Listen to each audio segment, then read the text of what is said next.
Good afternoon on this Tuesday before Thanksgiving as we join for another World Oregon webinar. We have a fabulous guest zooming in from Japan, who I'll introduce in just a minute. But before I do, just a few reminders and ground rules about World Oregon webinars. World Oregon webinars are a service for all of our members. And we thank you for your membership and your support of World Oregon. If you're joining us for the first time and you're not a member of World Oregon, I encourage you to go to worldoregon.org to renew or sign up to become a member and get on our mailing list and join us for future programs. If you have not been to one of our Zoom webinars before, as you can tell, you are muted with your video off because this is in webinar mode.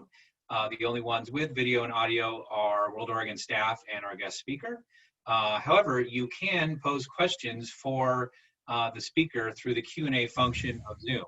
So I encourage you throughout the program to post questions in Q&A. You can also post something in chat, but we really encourage you to post them in Q&A. Our program director, Tim DeRoche, will be monitoring the Q&A and moderating those questions along with some of his own for our speaker later in the program. He or I might be posting links in the chat for other things we think might be of interest. We especially welcome those of you who are members of the Japan American Society of Oregon, a great organization that we partner often with. Anyways, that is our sort of general housekeeping announcements, and now to the program at hand. We're thrilled today to have zooming in from Tokyo, Robert Alan Feldman, who's going to be conducting a program on sustainable Japan. Will the new Prime Minister bring a new era? It's a particularly interesting time to discuss this as a change in new Prime Minister Japan, as well as obviously you all know, a upcoming change in presidential administrations here in the United States. Professor Feldman is a professor of management of technology program at Tokyo University of Science. In addition to his professorship at Tokyo University of Science, he's a senior advisor at Morgan Stanley Securities. He's a regular commentator on World Business Satellite, which is the nightly business program of TV Tokyo.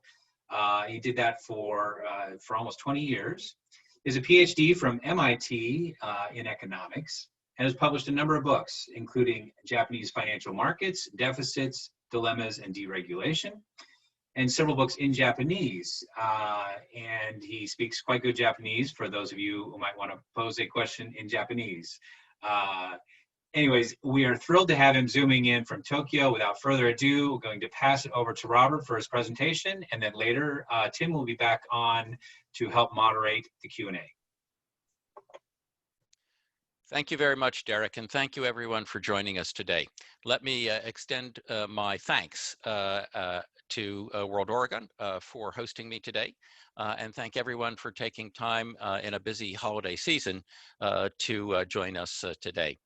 It was a very kind introduction from Derek just now. Let me talk a little bit about timing. I've been involved in Japan since I was in high school. I came here once in high school on the AFS program, once in college, and then once in graduate school. And I've been working here in Japan ever since 1989. So I've had 30 years as an economist in Tokyo, watching the economy develop.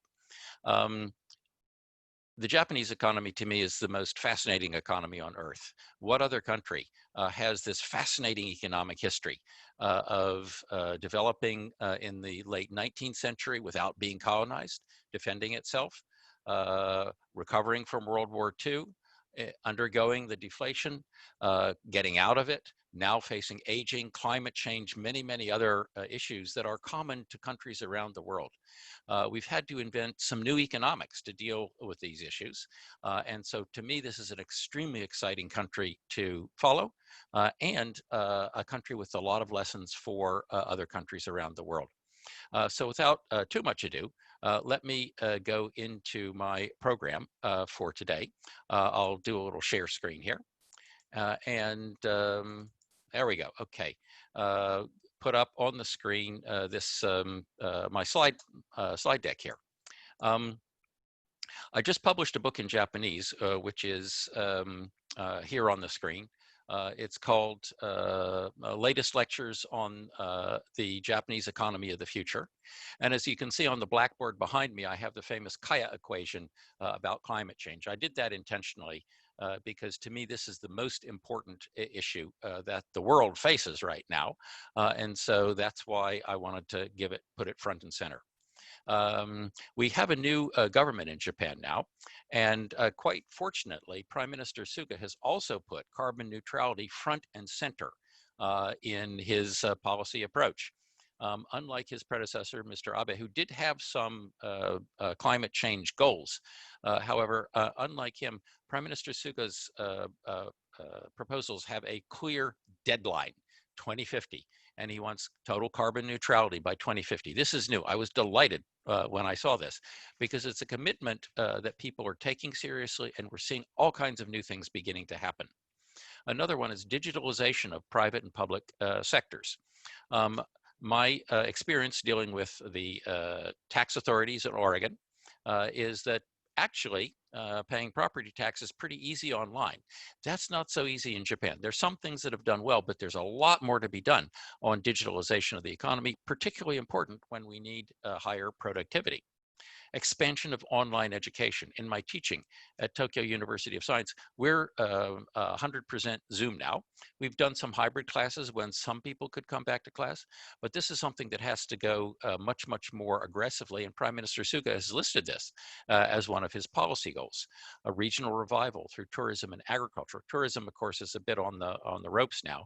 They do have a program to push it despite COVID, but agriculture is a huge, huge opportunity.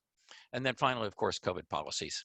But today, what I'd like to focus on is some of the issues that are most interesting from the point of view of the sustainability of the economy. And so let me go next to, first of all, the corona issue and how Japan has dealt with it. Actually, Japan has done pretty well relative to a number of other countries. There are a lot of reasons for countries to have done well or badly. But this little graph on the the left-hand side shows how different countries have done in terms of cases per million population and deaths per million population. I won't explain the scales, they're in base 2, but whatever. The point here is that there's a nice straight line relationship between the case density on the horizontal axis and the mortality density on the vertical axis. Hubei province in China, where Wuhan is sort of up here in the middle in the upper right part. United States is way, way up in the upper right, et cetera, et cetera. Japan is kind of in the middle.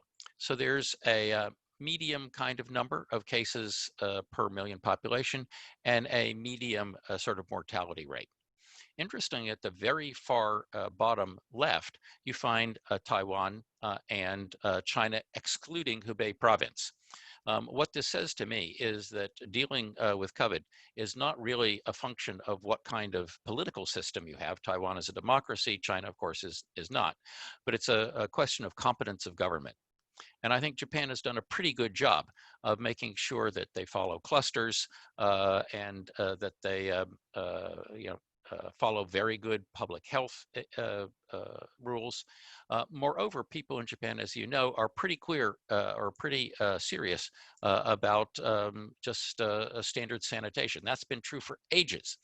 And in fact, there was a book about 120 years ago by an American guy about why Japan won the Russo-Japanese War. And he attributed it to good public health practices. People wash their hands, they gargle, etc. Okay? That doesn't take us completely out of trouble. As you can see on the right-hand side, the number of cases in Tokyo has been going up in the last few days. Autumn, winter has something to do with this. It's happening around the world. But people are very clearly watching the news and watching the numbers and sort of adjusting their behavior as they see the numbers on TV. So the trains this week have been less crowded than they were a week or so ago when the case numbers were lower. So I think Japan has done a pretty good job. Partly it's policy, but it's also the culture of the people who are willing to wear masks, very clear about washing hands, things like that, and staying away from each other. So I think Japan's done a pretty good job on this. Maybe some lessons for other countries here as well. But that's, in a way, one of the smaller issues that the country faces. Let me go into some of the bigger ones and talk about how Japan is dealing with those and what the issues are. First of all, aging. Japan, as we know, was one of the earliest countries to start aging very, very seriously. Excuse me, I skipped a slide here. One of the slides I think is most interesting is to look at what this does to the labor force. The population is falling, but the labor force is falling faster. What I have in this little slide is a graph that shows the age groups on the horizontal axis, so 15 to 19, 20 to 24, 70 to 74, and over 75. The blue line at the bottom of the chart is how many people are in which age groups. Okay, that red dotted line at the bottom is where people will be in 10 years' time.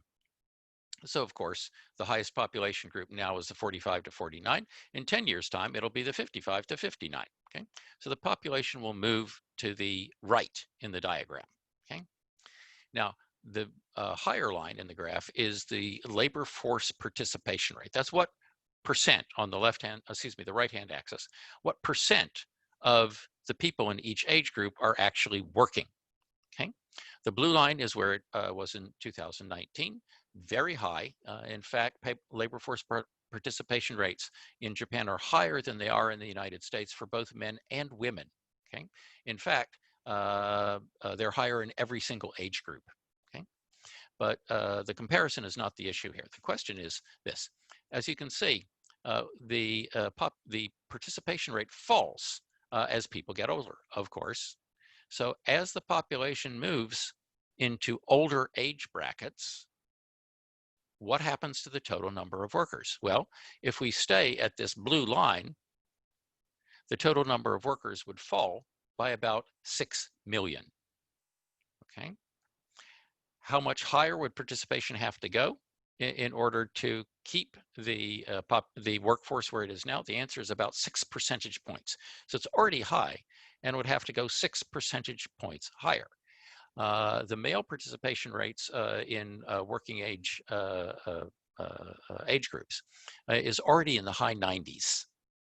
So it's not so easy to get participation rates for men up very much, which means that the whole thing, or almost the whole thing, would have to fall on female participation rates, which would bring them into the mid to high 90s.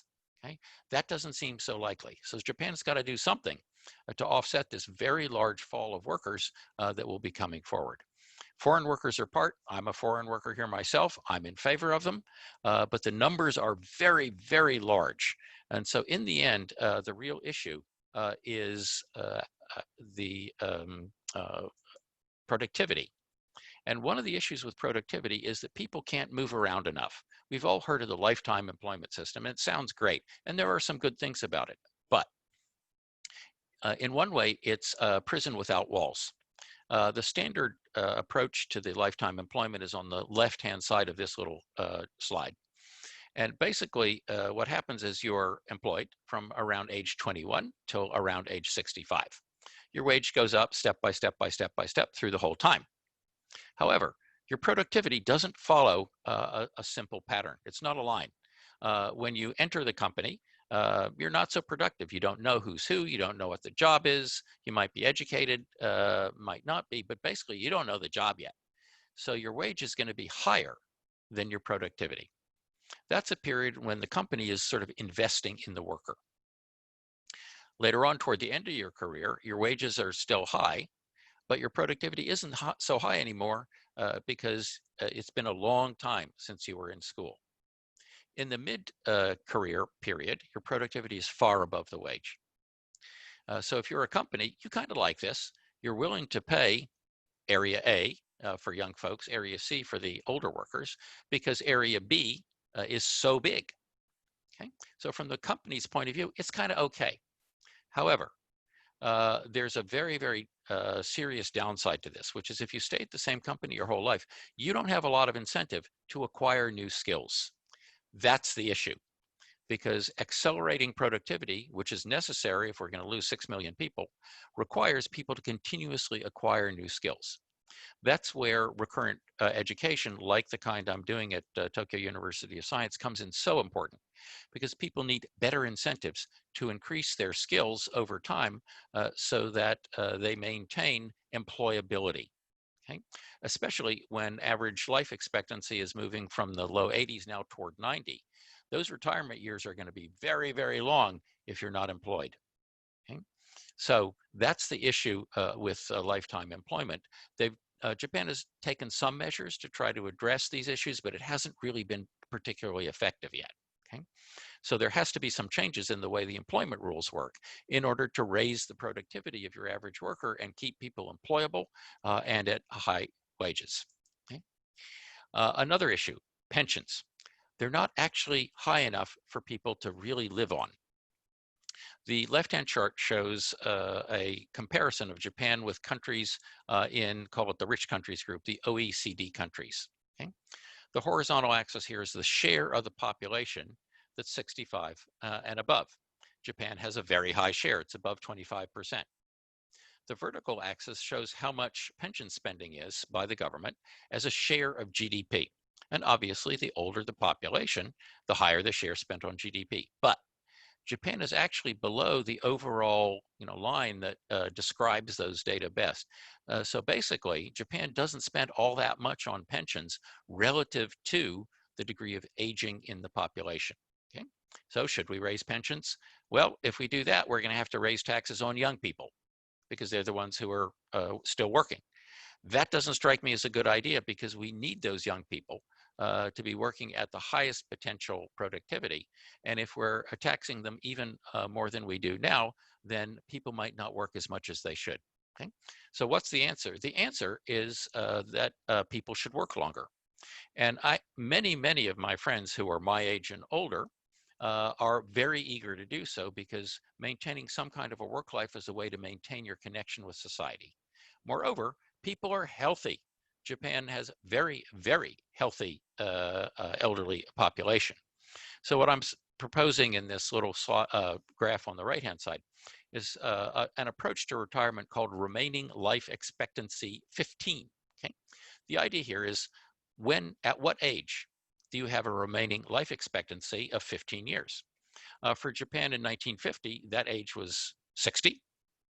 For Japan in 2016, that age was about 74. By 2040, it'll be about 76. So basically what I'm saying is Japan should continue raising the retirement age, and they have been doing that slowly, but should raise it to 76 by 2040. When I talk to my friends about this, they say, oh my God, I'm not gonna work till 76.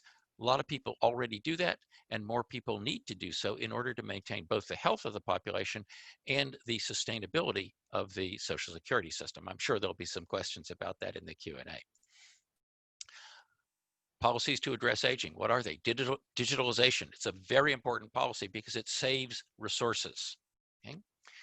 For example, I recently had to do a permanent residence application here, and it took 9 months to clear. There's a point system. All you really have to do is check different boxes, say this is what I've got, prove that you've got different characteristics. You should be able to put that through a computer and have it done very quickly, but it's not done that way. It took 9 months to go through. Prime Minister Suga is very serious about forcing ministries to cooperate on digitalization. In fact, he's taken budget away from ministries around the government, the central government, and focused them in a new digital coordination agency, so there'll be a common platform for government service digitalization. The same is true in the city of Tokyo. Governor Koike is very, very serious about this. The other thing I'm pushing is online education, because with seminars like this, it should be very easy to spread and very cheap to spread online education to raise skill levels. Now, you can't do that for kindergarten, because what kids learn in kindergarten isn't so much academics, it's social skills, and those are pretty hard to teach over Zoom. But for skill education, I think this is another area where the Prime Minister is focused so that we can raise productivity and raise wages, particularly for people at the lower end of the income scale, who are the ones who need the help the most. I'll get to more on that later. Climate change, the biggest thing that I mentioned before. This is a little graph that I put together years ago about what would happen if we continue with business as usual. Okay? What I've done here is I've taken total global energy use in 1980 and called that 100. Then I've taken that number. These are data that come from the US's Energy Information Agency, and said, okay, the red line is how total energy use globally has gone over the years. Looks like my 2016 is kind of in the wrong place there, so I'll move that over here. Okay, and 2012 somehow got to the wrong place, so they'll move that here. But basically, if these growth rates of energy use and global greenhouse gases were to continue on the path that they were on for the 30 or so years up to the end point of the calculation. If that were to occur, there's no human civilization left. First of all, where would we get that kind of energy? But secondly, we'd be looking at greenhouse gas emissions that are far above the ability of the planet to absorb. So this is the biggest economic issue facing civilization today, or the biggest issue facing civilization today. Fortunately, there's some wonderful Japanese work that addresses this issue. There's a Japanese researcher named Kaya, Yoichi Kaya is his name. And about 30 years ago, he made a presentation at MIT talking about an approach to CO2. And other things that go in the atmosphere converted into CO2. And basically what he said is this. I've got the equation there, pardon me, I shouldn't use mathematics in polite company, but let me just explain it. It's actually pretty straightforward. Total pollution equals pollution intensity, that's the amount of CO2 per each unit of energy you use. Energy intensity, that's the amount of energy you need for each unit of GDP for the economy. The standard of living, the amount of GDP per person in the economy times the number of people. Okay, so you just take those four things, multiply them together, and you get the total CO2. What do we know about population? Well, globally, we know population is going up, so that's going to raise CO2. What about standard of living? We hope it keeps going up. There are a lot of people who still need a higher standard of living in the US, in Japan, but particularly in developing countries. So both the population and the standard of living have to keep going up. So if we're going to lower pollution while standard of living and population are going up, we better lower energy intensity and pollution intensity. Turns out globally, energy intensity has been improving, that is falling, by about 0.8% per year. But to have a major impact on climate change, we would need that to accelerate quite sharply, but we have to lower pollution intensity very, very sharply. That's why Prime Minister Suga's goal of zero emissions or decarbonization by 2050 is so, so important. And for my clients in the financial industry, for my clients or my counterparts in presentations here in Japan, I tell them that this is a huge opportunity. Yes, it's a horrible problem, but that's why there are so many opportunities. How do we lower the CO2 intensity of energy? That's renewable energy. And certainly Oregon has been at the forefront of pushing new technologies there. How do we lower energy intensity? That's things that many countries are pushing. Electric vehicles are one. Certainly as the mileage of electric vehicles improves, as the battery technologies improve, we'll be able to lower the energy intensity as well. But basically it comes from switching into more renewable fuels. The left-hand graph here shows what Japan has to do to achieve that goal. This is done prior to Prime Minister Suga, but basically we have to take total CO2 from an index level, indexed at 1980 equals 100, of a little over 120 in 2019, down essentially to zero, okay? The only way you can do that is with this red line, which is the CO2 intensity. So we have to essentially switch everything to renewable energy, okay? Are the prices of renewable energy low enough to encourage that? And the answer is yes, they are. There's a wonderful set of data put out by the investment company Lazard. They've done this every year for many years now, and I have their data here from 2019. Let's take a look at coal. In 2009, if you used coal to generate electricity, the total cost per kilowatt hour was about 11 cents. Okay, that's capital cost, running cost put together. Okay, In 2019, it was 10.9, so it's not improving, okay? Take a look at solar PV, okay? This is basically solar panels. In 2009, it was 35.9 cents. In 2019, it was down to 4.1. Okay, so it's 10% of what it was. The 2020 data show it even lower. Okay, so renewables are now more competitive than fossil fuels in generating electricity. This is the average for new plants put out or constructed in the years listed in the graph. So basically, renewables are cheaper already. Is there an example of when large price differentials triggered a move like that? And the answer is yes, it's Japan. In the 1950s, Japan, excuse me, let me go back here.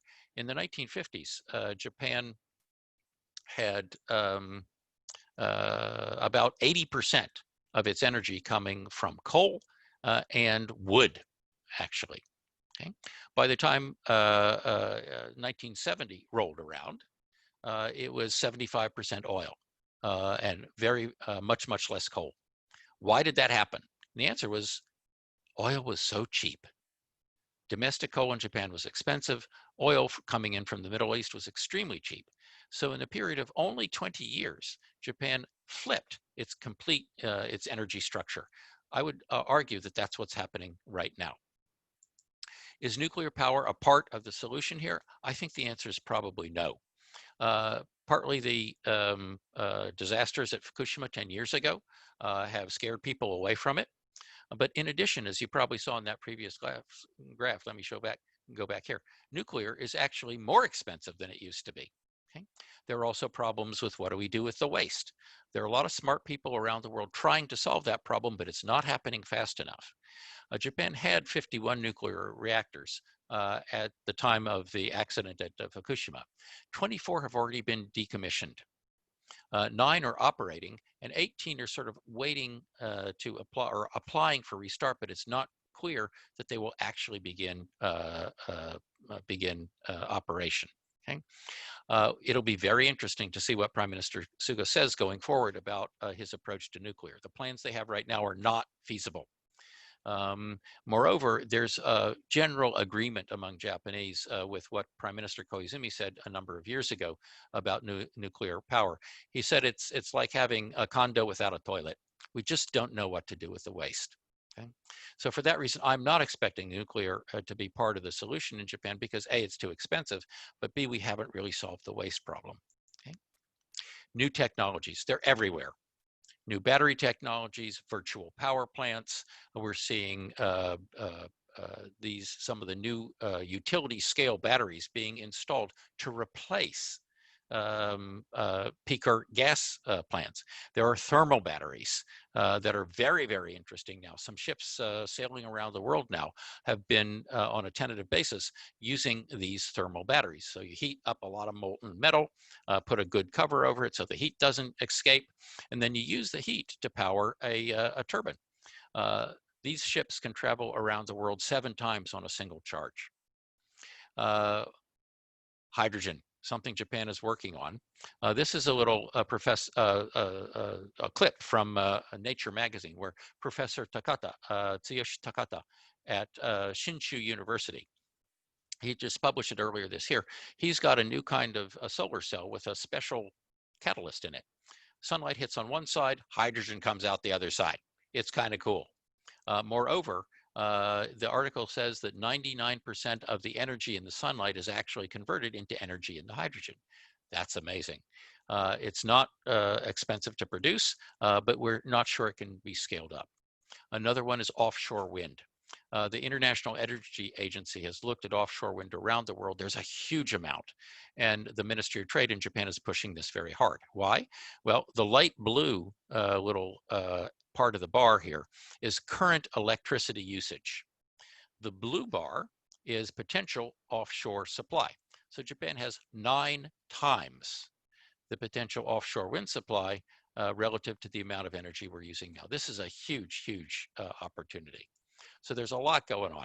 So these are the technologies we'll be looking at. Hydrogen, energy storage, carbon capture, very important. Wind, solar panels, concentrated solar, virtual power plants. There's an immense amount going on, and it's very exciting. So regardless of what policy does, although I want more aggressive policy in Japan and the US, and it looks like we'll be getting that, there's so much technology out there that you can be a little bit hopeful that we might just maybe get this one under control.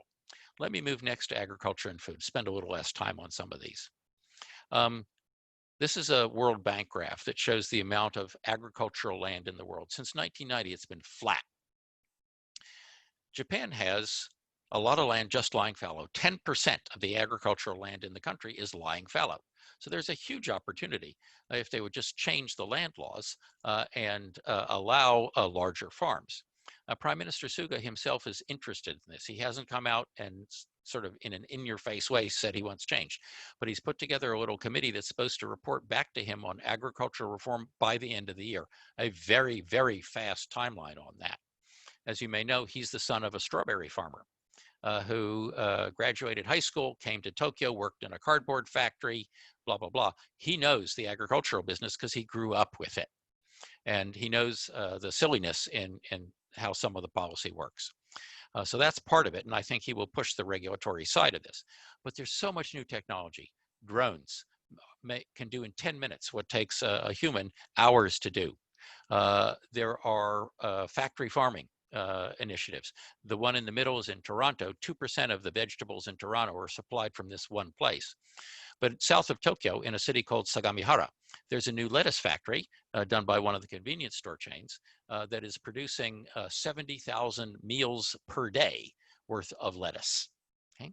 So there's lots of new technology coming along that will help Japan achieve agricultural sustainability and perhaps reduce dependence on foreign food supply. IT and AI, can it help Japan? Well, I've got a little picture here of the fastest computer in the world. This is Fugaku. Japan just took the crown for fastest fastest computer a couple months ago. But can this actually help us adjust? And the answer is yes, it can, but there's an upside and a downside. First of all, Japan has been lagging in cashless payments, but COVID has pushed that forward. This is an exhibit showing the monthly average monthly average users of cashless payment systems. And as you can see, it's just soared in the last couple of months. Japan has been a laggard in this. They're letting other people make the mistakes first and then putting in reliable technology at the end, but it is growing very, very quickly.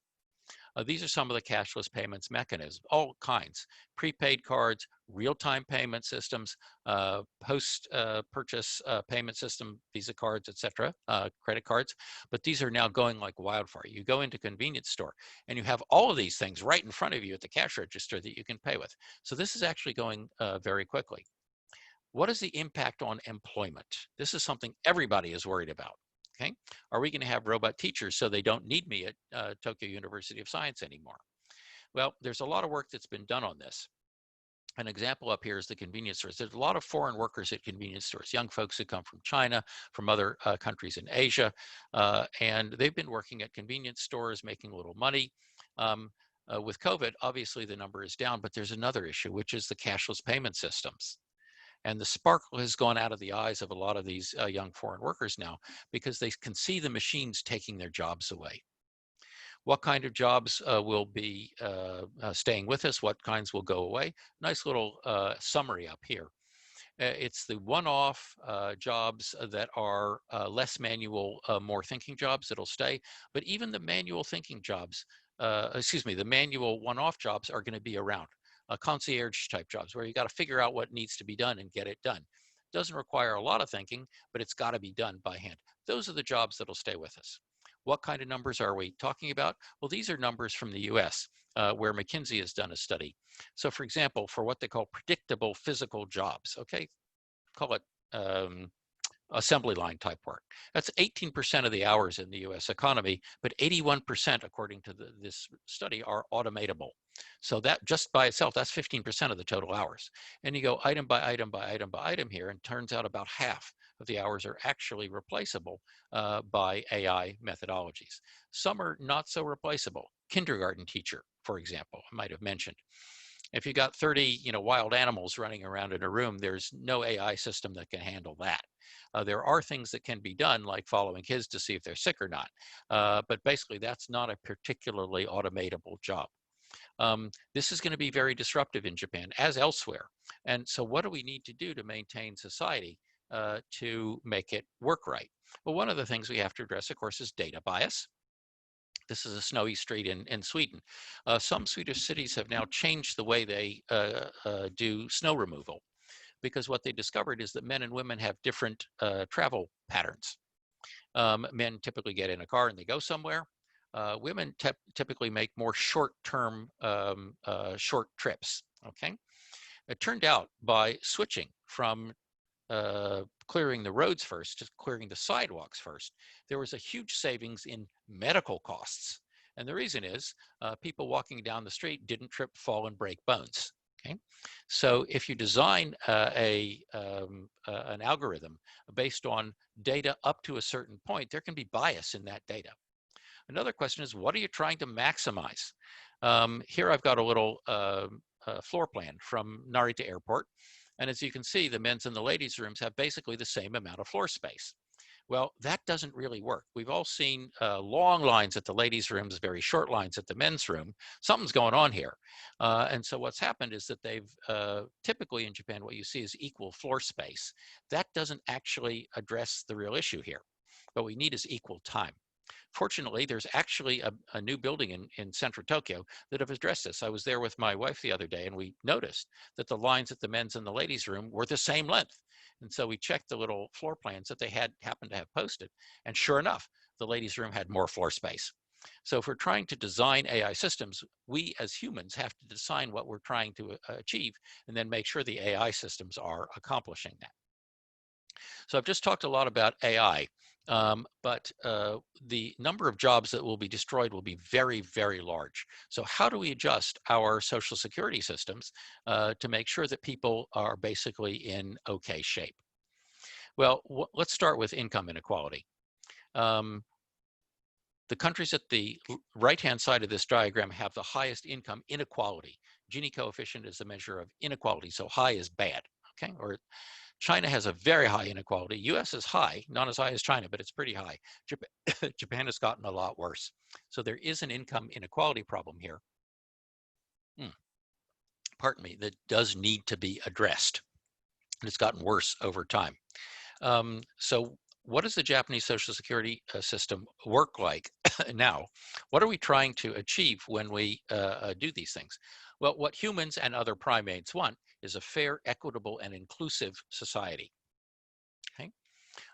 When we've had historical disruptions in economic relationships, okay, what have been the answers from different societies? One is repression, and I have Henry VIII for that. Fascism, Mussolini. Communism, Lenin, and then the welfare state with Roosevelt. Okay, the welfare state is the only one of these that has worked even reasonably well, but we're at a point now where we need to redesign the welfare state so that it can address these new and very large problems. This is a little diagram of the Japanese welfare state. Who pays for what? Kind of complicated, okay? The national government pays some shares of some of the programs. The programs are on the bottom, like the pension programs, the child care benefits, nursing care benefits, unemployment insurance, basic pensions, health care, all kinds of different programs along the bottom. The money comes from different places around the side, but the colors show which levels of government pay for which proportions of which programs. So the national government will pay 3/4 of sort of standard family support, but local governments in light blue, or city and town governments, pay 1/4. If you go to the so-called welfare pension program, the Social Security system pays the whole thing. It's a very complicated system, and this is true in every country now. what do we do about this? This is not flexible enough to deal with these massive changes of employment that are coming along. Well, I would argue that universal basic income is a very clever way to address this for a number of reasons. First of all, we can use IT technology to make sure everybody gets the money that they would have coming to them. Secondly, universal basic income, I think, has some very major attractions. It can ease technological unemployment, but for me, the most important one is new skill acquisition. If you're working, 10 hours a day at a convenience store for minimum wage, you can kind of get by if you work, say, 25 days a month. That's a lot of work. And you don't have time or money to re-educate yourself, get better skills, and therefore earn a higher income. So for me, one of the key elements of basic income is that it gives people the opportunity to improve their skills and adapt to new jobs. Okay. Advocates of basic income come in some very interesting places. I have a picture of Governor Koike here. She gave a little presentation the other day. We did a committee on what to do with Tokyo after COVID. And I mentioned that basic income would be very, very important for this. And she had, in her wonderful, articulate way, a brilliant statement. She said, we can't have AI without BI, basic income. So she views this as a prerequisite for getting the benefits of AI. Another one is Prime Minister, I said Prime Minister. This is Heizo Takanaka. He was the Minister for Financial Reform under Koizumi. He did a brilliant job of regulating the banks in a way that made them behave better. It was great. He is now a very close advisor to Prime Minister Suga, and he is an advocate of basic income here in Japan. He thinks it's the fastest way to get money to people when they need it. That's very clear from our experience with COVID. This is, to me, the key thing. I mentioned about education before. If you earn a certain amount of money, you have enough money to get yourself educated, to acquire new skills, and which will get you more money the next year. And then you can study even more. So eventually you'll get up to a much higher income level. If you start at a low income level, you don't have enough time or money to study, and you just can't acquire the skills you need, so you're in a negative spiral. So the point here is you have to earn enough to learn enough to earn more. Okay, and that's what I think basic income will do. We find some very interesting people in favor of it. It's now in the US sort of seen as a left-wing sort of thing, but it's not. I have Takanaka-san and Koike-san here as well, but these are some of the people over time who've supported different formats of basic income. And most interesting is Milton Friedman, a right-wing economist who was, or libertarian economist who was actually an advisor to President Nixon, who also tried to push through what they called a negative income tax in 1971-72. It didn't go through, unfortunately.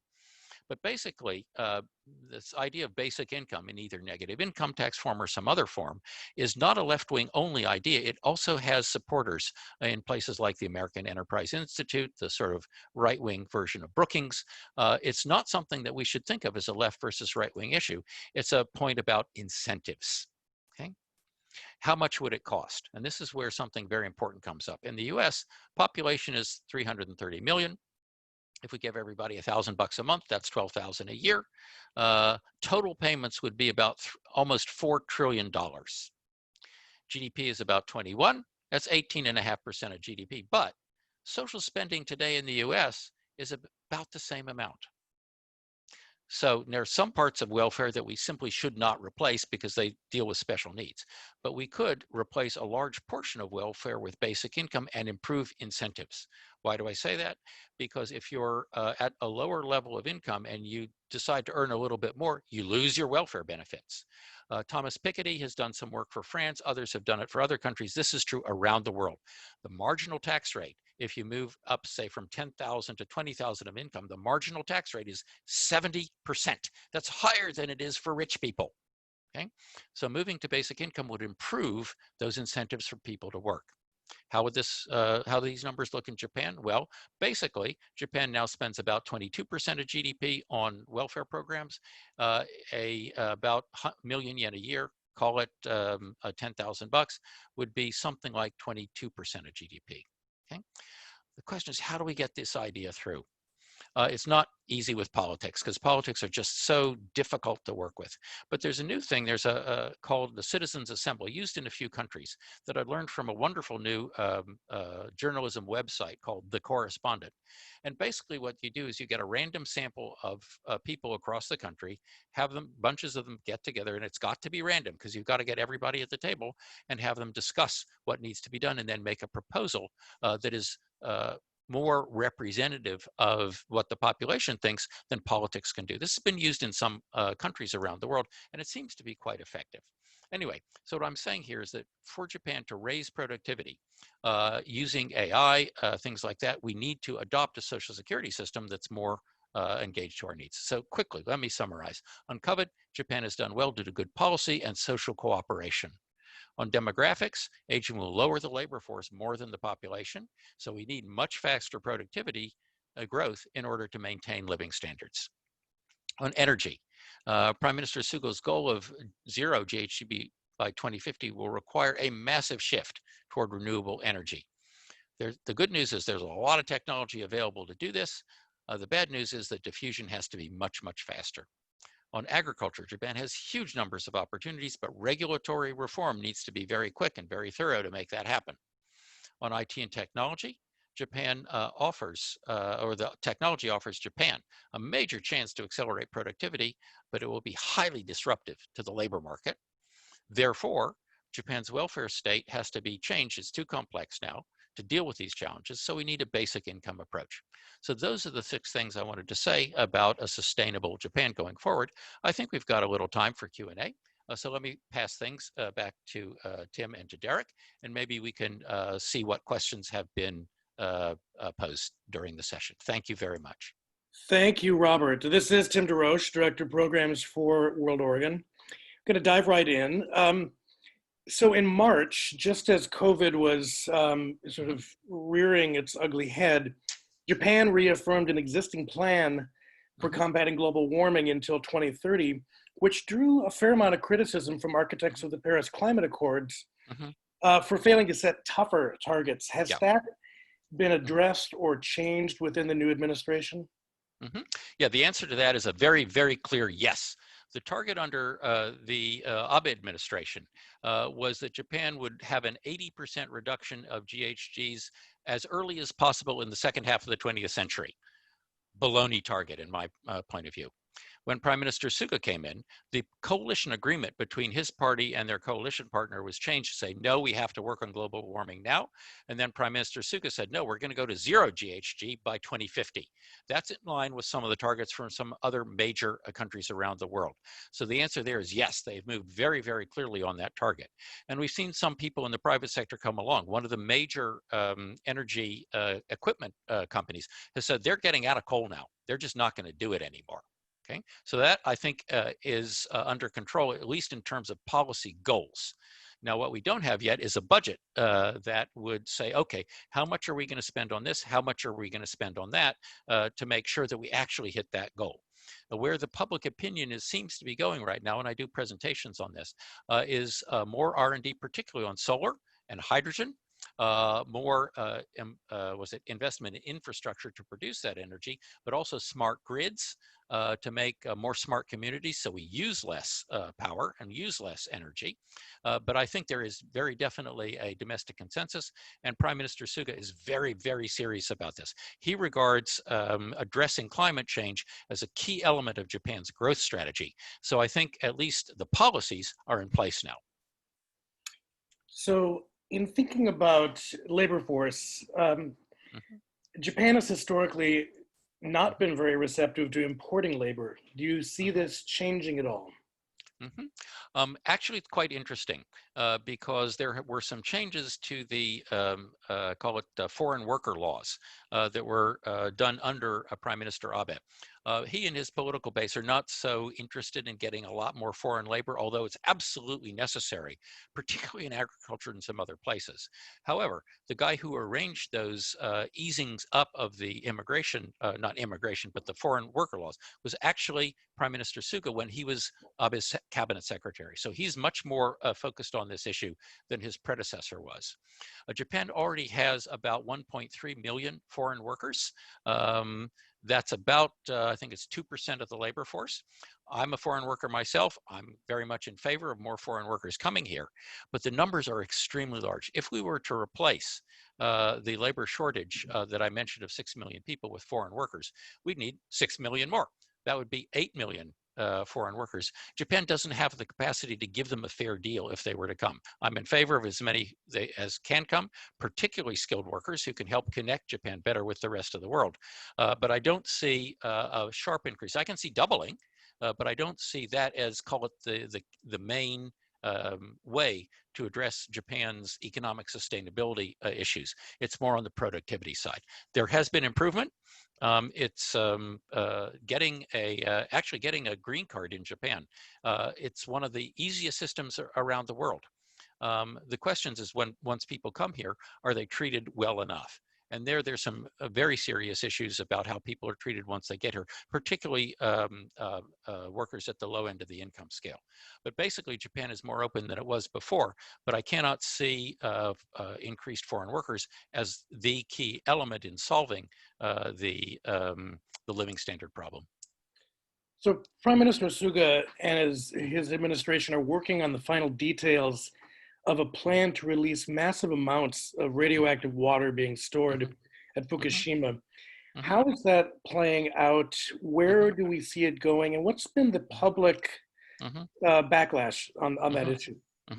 Well, the government here is saying that the amounts of radiation released in the water probably wouldn't have too much ill effects. I'm not an expert on that. I don't know. The question then is, okay, what do you do with that water? Do you just keep it in the tanks forever, which you could do? So I'm not an expert on that, so I'm not sure where they're going to be going with that. But I think the Prime Minister Suga is more aware of public opinion, which is very scared of that kind of thing here. If anything, Japan has more of an allergy to that sort of thing than other countries around the world because of the Fukushima accidents itself, but also the atomic bombing issues from many years ago. But I think that public opinion here is split on the issue. The so-called technical experts who are basically in the industry and want to do something about it quickly, they want to move on that, but I don't think public opinion is behind it. That would be my view right now. My sense is that if they were to go ahead and try something like that, there would be a public backlash. How can Japan maintain its sense of diplomatic defense against climate change if you're releasing radioactive water into the ocean? I don't think that would play very well in the public here. So my expectation is they're probably not going to do too much of that. So in thinking about lifetime employment, which was at one point very much a reality in this country, and I think for a generation coming up now seems like a very fleeting notion. I'm curious if the downsides of lifetime employment have spurred any broader discussion or initiatives around startups or entrepreneurs or new industries. Okay, thanks very much. The answer to that is yes, they have. If you talk to people in their 20s, they don't like the idea of a lifetime employment at all because they consider it a kind of theft. Okay, they'll work for a company for a long time, then they retire, they have to support themselves for a long time on a low pension. To them, it doesn't look so good. They also understand that it hurts their skills. People in their 40s are now discovering that, gee, I've been at this company for 20 years, I might want to try something else. What they discover when they sort of put their toe in the water of the job market is that if you've been at a company for a long time, you're not that employable, okay, because you don't have the skills. Or you are you have a social sense of what work is that's very much tied to staying in one place. So you're not very marketable. And that's what people are discovering now. So I think the public perception of the benefits of lifetime employment is much, much lower than it was before, particularly among young people. There are a number of proposals out there on what to do about it. The Abe government did not make a lot of progress on labor market reform. They did some stuff, but I don't think it had a particularly positive impact. So now what's happening at the ground level is that people are just getting up and moving. There's a labor shortage. It's a seller's market. So people are actually moving away from lifetime employment because they don't want to be trapped. But also companies are moving away because they don't want to deal with the burden. So I actually think that particularly folks in their 20s into their 30s don't think that the lifetime employment system is such a good idea. So we've got a transition problem. Moreover, the folks in their 60s or 70s realize that they've now got to acquire some skills. And so that on the sort of the back end, that also is changing the way people approach the issue. So Japan, like everybody else, is going into the gig economy. I'm that myself. I have this senior advisor position at Morgan Stanley here in Tokyo. I teach at Tokyo University of Science. I'm doing all kinds of different things, a lot of which has to do with the web. And working online. So basically, I think the lifetime employment system is on the ropes and will probably go away because it's become dysfunctional relative to the needs of the economy. You know, it's interesting you mentioned the gig economy because my next sort of follow-up to that was going to say, here in the US, we've seen the significant disruption that the gig economy has caused. I mean, and also significant opportunity. Is the gig economy a factor in changing the dynamic either culturally or economically right now in Japan? I think the answer is yes, particularly among young folks. You see people, young folks are basically not going into, even from so-called good schools, they're not going into bigger companies and they're preferring to go to startups because that's where they see the future. The gig economy actually, I think, gives a lot of people a lot of opportunities, but it also comes with, as we all know, a lot of social insecurity. And that's why I think the basic income is, part and parcel of this move that we have to make toward the gig economy, so people can have a longer term view. They don't have to, scrounge and go from one day to the next worried about where their next meal will come from, even though the gig economy would sort of force people in that direction. So I think the gig economy and the basic income are part and parcel of the same thing, but it's definitely spreading here in Japan.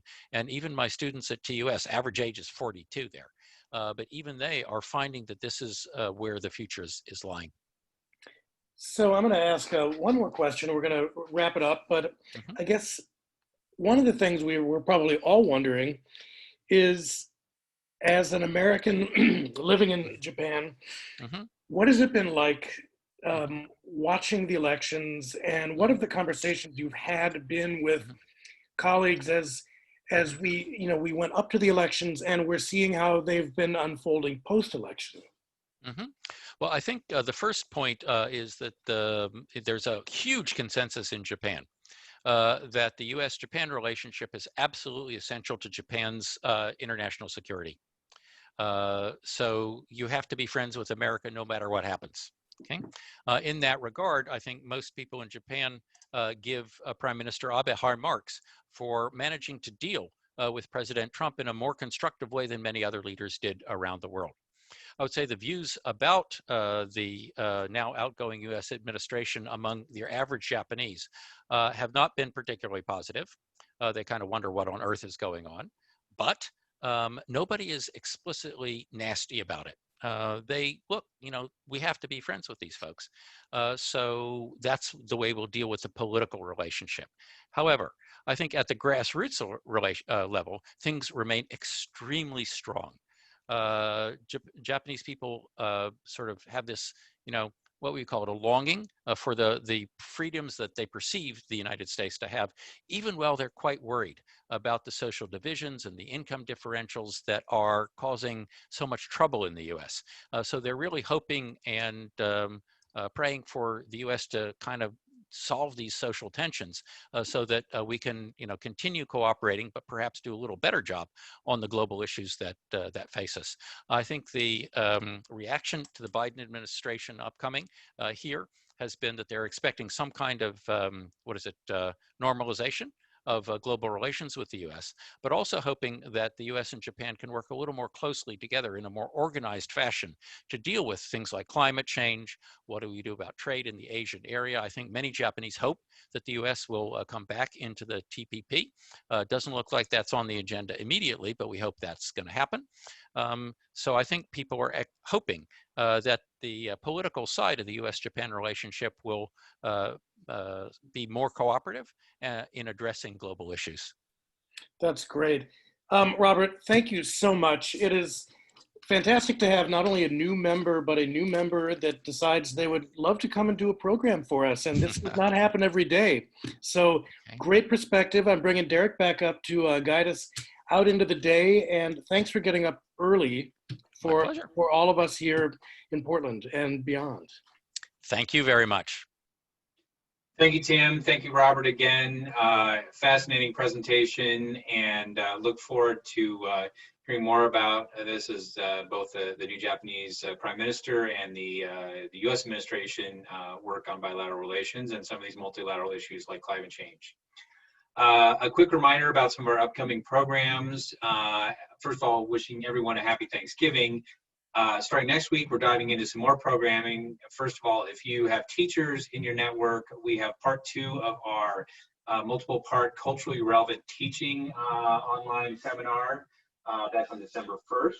And then we have our next public program Zoom webinar on tech tyranny and human rights with Welton Chang, who's with a human rights nonprofit with a lot of tech focus. We're doing this jointly with the Technology Association of Oregon. Should be a fascinating program, and we encourage you to join us. And one last thing, as you think about Thanksgiving and things that you are grateful for, we're grateful for you and your support and your membership.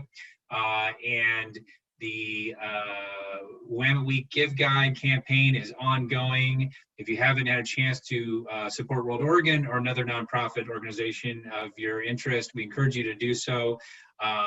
Thank you very much for your consideration. Robert, looking forward to connecting with you in Oregon in the future, and thanks so much for Zooming in today. Thank you, and happy Thanksgiving to everyone. Goodbye all.